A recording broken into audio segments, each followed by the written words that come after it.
Hello mga mi, ngayong araw nga pala ay nag-crave ako sa chicken curry. Kaya nagpasama ako sa kapatid ko para pumunta sa palengke. Hindi nga pala ako nag-video nang nasa palengke ako namimili dahil natatakot ako maraming tao. Wala pa akong pambili ng bagong cellphone. Pagka-uwi na nga ng bahay, niluto ko na agad ang kinikrave kong ulam. Pinirito ko nga lang muna ang manok para lumabas ang lasa niya.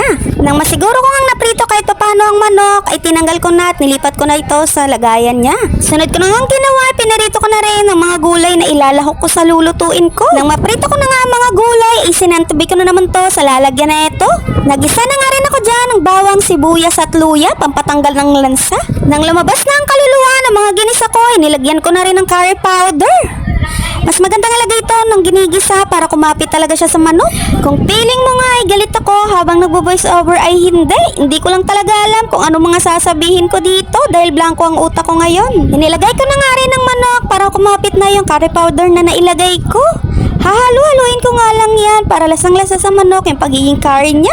Sunod na nga inilagay ko na ang gata para maging creamy ang chicken curry natin. Ay ang gata nga pala na gamit ko ngayon ay nabili ko sa O-Save at iyan ay piyesta lang.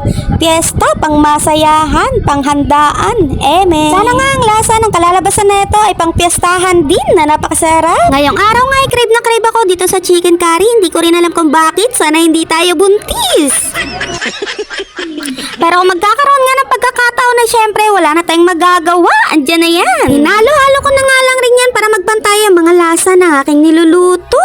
Syempre mahirap na pag sa kabila maalat, sa kabila matabang, paano yun nangyari? Pag nangyari nga yun ay baka madaldala na naman ako ng aking Diyosawang maarte sa ulam. Ang hirap pa kainin nun, napaka-arte sa ulam. Nang mahalo ko na nga ng maayos ay nilagay ko na yung mga gulay na ilalahok ko nga. Yung mga pinirito natin kanina. Hinalo-halo ko na nga lang rin yan para magpantay-pantay ang pagiging luto niya. Hindi pa nga siya masyadong luto pero nang naamoy ko na ay nagugutom na ako. Dami ko namang minerienda kanina pero bakit parang gutom na naman ako ngayon? Sana nga'y magustuhan ng asawa ko itong niluto ko ngayon. Hindi nga siya mahilig sa creamy na pagkain pero kapag tinikman niya nasarapan siya. Ay, for the go, for the lamorn. Luto na nga itong niluluto ko kaya tara na. For the lamorn na, kain tayo.